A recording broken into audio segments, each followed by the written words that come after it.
this is what inspired the name. Mm-hmm. Yep.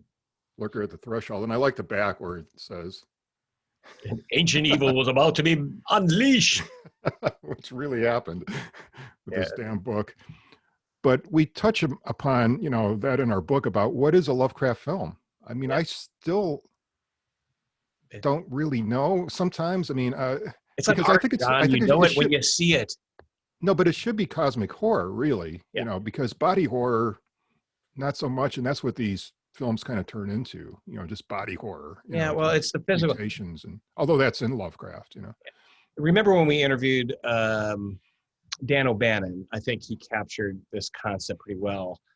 And I really agreed with him about saying the problem with horror is especially in our generation, which I think, or in this generation, that is much more sophisticated as an audience, is that you keep having to feel like you have to show more and more and more, and then you get to a point where you're desensitized to the even the horror of the stuff. And so it's like he wanted to have a moratorium. Remember when he said that? Moratorium on horror. You wait 10 years and then make it, it'll be fresh again, but it's not fresh. And then you have different philosophies. So you have directors like, say, like John Carpenter, who is like show more and more, be more direct. And I think you agree with me. It's like, I think the power of a lot of horror is leaving it to the imagination to, you have to, like Alien, again, speaking of Dan O'Bannon, Alien was that prime example where it has both physical terror, and I use the word specifically terror. Well, that, I was thinking about that too, because that, I think of all the movies, that kind of came the closest to get that cosmic sense. Yeah. Mainly with the Navigator, because it was like another dimension you were walking into, that Giger said, I mean, and people, and of course it's a budgetary thing too, but not anymore. I mean, with the digital effects you can do and things, I don't know. But you look at Alien, gosh, what year did that come out? 78? 77, 78 sometime. I snuck into that film with my brother, my older brother, scared the bejesus out of me. But like the thing about it, it was that main tenet of the fear of the unknown. The thing that made Alien scary for me is you didn't know what was going to happen. It was going to change. It morphed. 79. Yeah. 79. Okay. 79.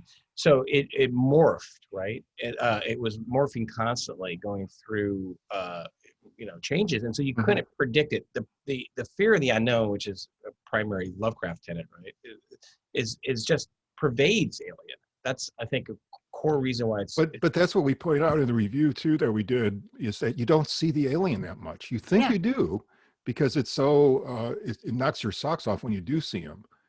But in the later films, then you see him all the time, and it gets, it demeans it. But it, like you said, it's that suspense, of not knowing if he's around the corner and it's in your head, Yeah, and it's structured like when you were talking about those punctuation points in Alien, right?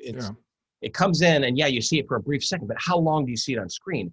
Yeah, not much. Quick, and then there's this buildup and tension constantly, and then there's that release, and then build up and tension, and it went on for 5 points in the film. But you look at the follow-on film, which is Aliens, right? And that is it's like an action film. It's James Cameron, man. I mean, it's just an action film. And it's fun. I'm not saying it's not fun. I'm just saying it's not it's not scary per se. It is, we can kill these, it's just really hard. Versus, I have no idea what's going to happen. We're stuck on this ship. That's a technical term, John. I still remember reading review back because I was in Chicago at the time when Alien came out, and the review was it Ebert or Cisco, but it was a big reviewer from Chicago, and they thought it was really about cancer. How this thing, like the alien, represents disease and death and destruction that can happen to us anytime, and we're living through a period right now. Boy, is that intense. But. Yeah, I just that was an interesting take on it. They didn't mention the horror or the science fiction or anything like that. But I think having talked to Dan O'Bannon, I mean it feels pretty. Or remember what Dan said? What did he say? Oh yeah, he said he was trying to make a movie set on Yuggoth. Remember? I mean, when we talked about Alien, that was his intent. Yeah, and what was it? Terror from Outer Space, was that the film he kind of based? You know, he wanted to come There up with. was an old sci-fi movie where a thing gets on a spaceship and Yeah, yeah, yeah. and they So bring it back. Yeah, so you can see yeah, the origin all coming together, all these pieces, but the fundamental, you know, that whole idea of like alien can be floating through space and survive. It's like a tardigrade nowadays, right? That it's just well, no, isn't it the Migo? yeah. I mean, they fly through from They fly Yugget through through. space, right? I mean, it's kind of Migo-ish. And, Well, that's what I mean. Like they back to the tenet of like, here is this, you know, life is a hideous thing. It as yes, Lovecraft would say say, no more. say no more. And you know, these Yeah, things are indifferent to humans, and like, yeah. you know, that's just fascinating. But you know, it's sad, you know, like uh, they just they really captured it in the first film, which never was really captured again in the sequels. You know, No, no, and like you say, they're fun movies, but they're definitely just action movies and they're mostly about action. And what is Lovecraft's tenet? atmosphere. Atmosphere, not action. Yeah. And so again, I just go, why is it successful? You talk about Lovecraftian films. It's because you have this thing that's constantly changing, fear of the unknown. It's indifferent to humans, and humans are insignificant. You're in outer space. You're in this ship. You're very fragile. You know, the combination of all those things, I think, makes it really powerful. I So really thought, thinking about other movies that had that kind of cosmic sense or that otherness about them. Um, Actually, 2001 has a lot of that. I mean, you're out there and you don't know exactly what's going on, and it's just like this vastness. yep. And the trip sequence is almost like literally color out of space. I mean, it's coming through space and sucking you into this other dimension. Yeah, except And there's no also Lynch, I mean, decay. Eraserhead has a lot of that too. True, but I think like the Space Odyssey is optimistic, right? I mean, it is kind of like trying to evolve. You know, are we the Shuggoth in that case? Okay, Well, maybe but the final image might be optimistic, but you don't know that baby could turn into a Trump.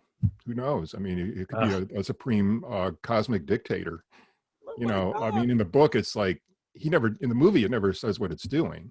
yeah, In the book, it says, well, he's going to like explode all these nuclear satellites, bombs circling the Earth. But Kubrick never gets into that. yeah. So yeah, so And I don't know how optimistic it is from, discovering the first tool they use is to kill somebody. that That's literally the true. first tool. Yeah, the bone. And then then it's supposed to become an orbiting nuclear satellite, which you don't know in the film really, That's a good point. but But a it just, guy, I mean, in comparison, I yeah, guess, to the films, because they're so far apart, uh, it's optimistic in the sense that there is at least options and choices that we can, right or wrong. Like there's the kind of the faux freedom of choice, and like that we will evolve and move forward. Where an Alien, you don't have that at all. yeah, There's nothing, yeah. you know, and of course the conspiracy in Alien behind the scenes, where the corporation is really trying to, basically market and productize anything they can get out of the alien contact, right? Hmm. That and that Well, it's rings become very a true. weapon. Yeah. Yeah, it's basically what can we use it for? Weaponize, whatever. But that's why it's Mm. to for power and for profit. And I think that rings very true to the modern audiences, because we've seen a lot of that kind of you know stuff going on with large impersonal corporations. I don't think Lovecraft would have liked Alien though, because it is too much of a monster movie. Because and he had a trouble with it too, but trying to put these vast cosmic ideas into words. Right. I Yeah. think like Azathoth, which is like this cosmic chaos, is probably the best god of his, really. Because when you get into Cthulhu, he does describe, people say he doesn't describe his monsters. Cthulhu is described, it's almost like an autopsy report, how Right. he describes this guy. And in Wilbur Whately in Dunwich Horror, it's like very detailed Mhm. shit about this guy. Because those are the more easier to describe manifestations. And so, yeah, and it really is hard, as you know, with film, is like, how do you film the unfilmable, describe the undescribable? You know, how do you know, it's a visual medium. How do you uh, portray that? You know, like a bunch of bubbles You and do it by, gases. what's that word again? What? I'm not sure what Atmosphere. atmosphere. Oh yeah, You there you can go. you can create atmospheres in You movies, can, really. but You the got to be key is not talented. to show it too much, because I think like the like Alien would totally have failed if you lingered on the creature long. In movies, we want to have a hero. And if you have a hero, then you're worth something. In the Hmm. Lovecraft, people are worth nothing. I mean, they're just, they're inconsequential. And that's our true place in the universe. I mean, we're a grain of sand.